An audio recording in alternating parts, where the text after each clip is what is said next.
João, traz informação para a audiência da Auriverde Brasil, João. A oposição e organizações não governamentais da Venezuela convocaram um protesto em Caracas e em outras capitais latino-americanas para amanhã, quarta-feira, dia 11, para pedir que o presidente Luiz Inácio Lula da Silva interceda pela liberdade imediata e sem condições de todos os presos políticos do país.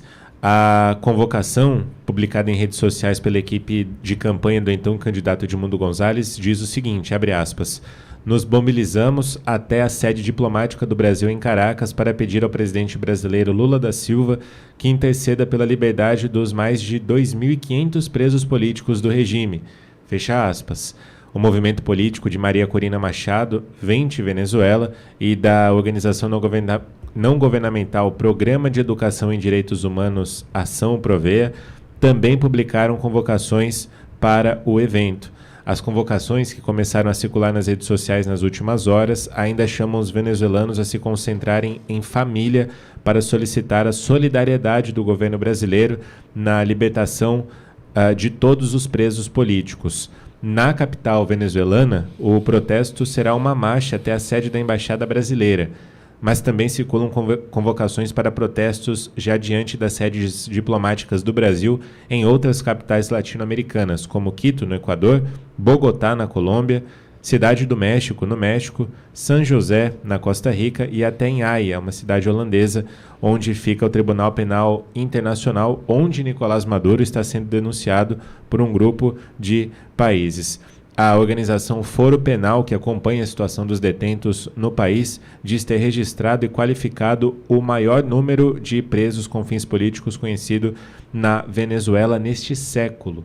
A agrupação afirma ver atualmente 1.793 presos políticos no país, sendo 1.659 deles detidos desde os protestos iniciados no dia seguinte às eleições de 28 de julho, no qual o Conselho Nacional Eleitoral da Venezuela diz que Maduro foi o vitorioso. Cláudio, jogada de mestre do Edmundo Gonzalez e da Maria Corina Machado, hein? Por que estou dizendo isso? Porque exigir o posicionamento de Lula, amigo de Maduro, que nesse vídeo, embora tenha sido do mês de agosto ainda, que a gente exibiu hoje, né? Você viu o vídeo? Sim, do Lula falando. Do Lula falando, voto impresso, tal, não sei o quê.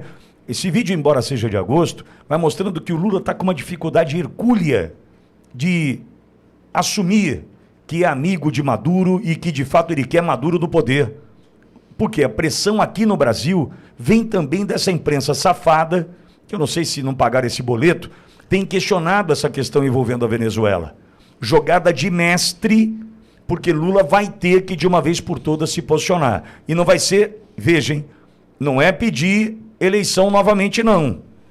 É só pedir a contagem pública dos votos impressos nesse processo eleitoral, que é muito melhor que o nosso, Cláudio. A Venezuela já tinha ficado gozada, estranha, diferente, quando o Maduro ridicularizou o Brasil falando que lá na Venezuela a eleição tem voto auditável e o Brasil não tem. E aí o Maduro entendeu depois por que na Venezuela tem voto auditável e no Brasil não tem. Porque no Brasil o pessoal agiu de maneira muito mais estratégica, impedindo, através do Supremo Tribunal Federal, em 3 votações, a aprovação de leis, quer dizer, declarando inconstitucional as leis 3 vezes aprovadas pelo Congresso Nacional. Alegando o ministro Gilmar Mendes, no último deles, como relator, que se uma máquina desse problema na impressão e tivesse que chamar alguém para ajudar, o pessoal poderia ter acesso ao sigiloso voto daquele exclusivo cidadão. E como não se pode permitir, em hipótese alguma, que um voto seja sigiloso, deixe de ser sigiloso, não podia aceitar o voto auditável de 200 milhões de cidadãos brasileiros, o voto não vale ter auditoria. Essa é a lógica pífia que foi adotada pelo ministro e acompanhada pelos colegas contra o voto auditável. Maduro tirou sarro no Brasil. Aí O Maduro, depois que foi questionado por que não mostrou as atas, o Maduro virou e falou o seguinte, ué, o meu Conselho Nacional de Justiça aprovou, meu Supremo aprovou, igual o Brasil. Brasileiros, o desespero do Lula é que a situação da Venezuela e do Brasil é muito semelhante, só que o Brasil é pior. O Brasil não tem sequer aquele voto auditável que lá na Venezuela tem. Não é, veja, o doutor Felipe Jimenez, que é um lutador dessa causa, pediu para a gente não dizer voto auditável, porque auditável é tudo que eles querem. Perfeito, então vamos ao termo. Né? É o voto contagem pública. A contagem, sim, que é o que a gente sempre defende. Isso, não, mas não é auditável. Entendi, não é auditável. Entendi, tudo bem. É a contagem pública, por quê? Como o doutor Felipe, eu e milhares de profissionais sabemos, o voto é sigiloso, mas o ato administrativo de contagem dos votos é um ato administrativo exercido pelo Estado e esse ato tem que ser público, como prevê o artigo 37 da Constituição. Agora, por isso que é inaceitável a obsessão do Supremo Tribunal Federal em rasgar a vontade do Congresso, rasgar a vontade do povo e rasgar a ordem constitucional. Nós não podemos ser dominados assim. Quer ver como são hipócritas? São hipócritas. Olha, Cláudio, tem um negócio que eu odeio hipocrisia. Vamos lá. Olha, o voto é secreto. Concordo. Agora, por exemplo, esse ano, no Rio de Janeiro, na cidade do Rio, tem mais de 30 mil pontos de votação no Rio de Janeiro. Mais de 30 mil pontos.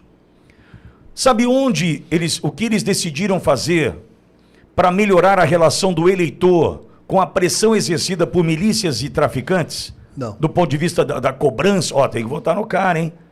Eles mudaram o local de votação de apenas 90 pontos. Não é ridículo? É ridículo. Veja, de 90 pontos, de 30 mil pontos de votação no Rio, aproximadamente, acho que são 93 pontos. 90 pontos aproximadamente foram alterados os locais de votação. Vamos lá. Você sabe como funciona a pressão? E aí que entra o Estado hipócrita. Hipócrita.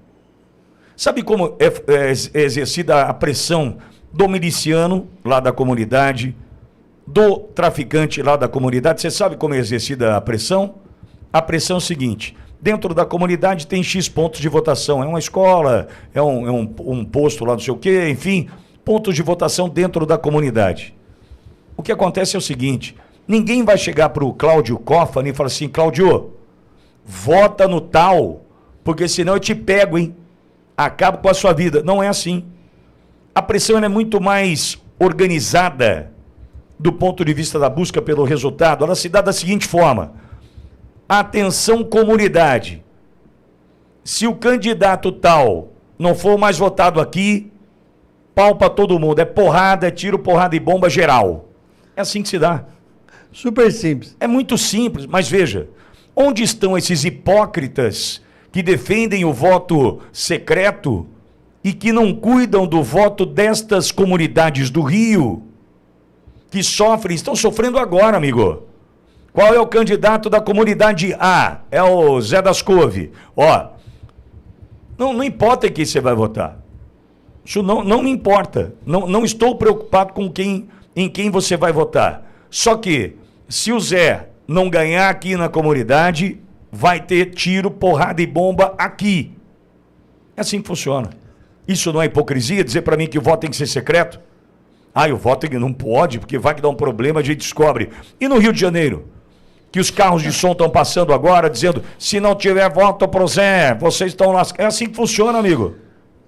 Com o próprio Gilmar Mendes, quando foi presidente do Tribunal Superior Eleitoral, tendo desenvolvido uma campanha contra o controle de milícias e do crime organizado em setores de votação. Ele, quando presidente do Tribunal Superior Eleitoral, fez campanha contra isso, deu entrevista falando sobre isso. Aí uma vez eu citei isso aqui, numa campanha da Fraternidade da Igreja Católica, eu citei dentro da casa, da Câmara dos Vereadores em Bauru, no discurso da campanha da Fraternidade, sobre fraternidade e políticas públicas, falando que a política pública é essencial, política, como disse o Papa Paulo VI, é a forma mais elevada de caridade, quando a política exercida no bem da comunidade. E eu falei que o crime, ele, para controlar a política, principalmente dificultar a política de maneira a valorizar o crime, uma das coisas que o crime estava fazendo era investir em candidatos para eleger candidatos obedientes ao crime organizado. Um dos vereadores ficou revoltado, achou que estava falando com ele, convenceu os outros todos a me processarem. Aí pediram isso daí. Por quê? Porque o crime organizado se dedica cada dia mais a se infiltrar e controlar o Estado. E nós temos um governo federal com um governo, um partido ligado e apoiador ostensivo da Farc e do esquema de narcotráfico na América Latina. Esse governo eleito do PT apoia publicamente e recebeu inclusive apoio em manifestações oficiais. Até quando Lula foi eleito, a Farc se manifestou. E o crime organizado dos traficantes da América Latina apoiaram o governo Lula em notas oficiais. Olha que absurdo! Nós temos um político no poder, com políticos e um partido que apoiam o narcoestado. E a eleição municipal é um passo importantíssimo para dar mais botar o pé um pouco mais dentro do Estado brasileiro, controlando os municípios. Brasileiros, a nossa guerra por um país honesto, por um país sem corrupção, por um país sem domínio do narcotráfico, é muito mais séria do que a maior parte de vocês imagina. Votem em candidatos conservadores que têm o histórico de conservador, não em gente de lobo em pele de cordeiro. PL de Cordeiro.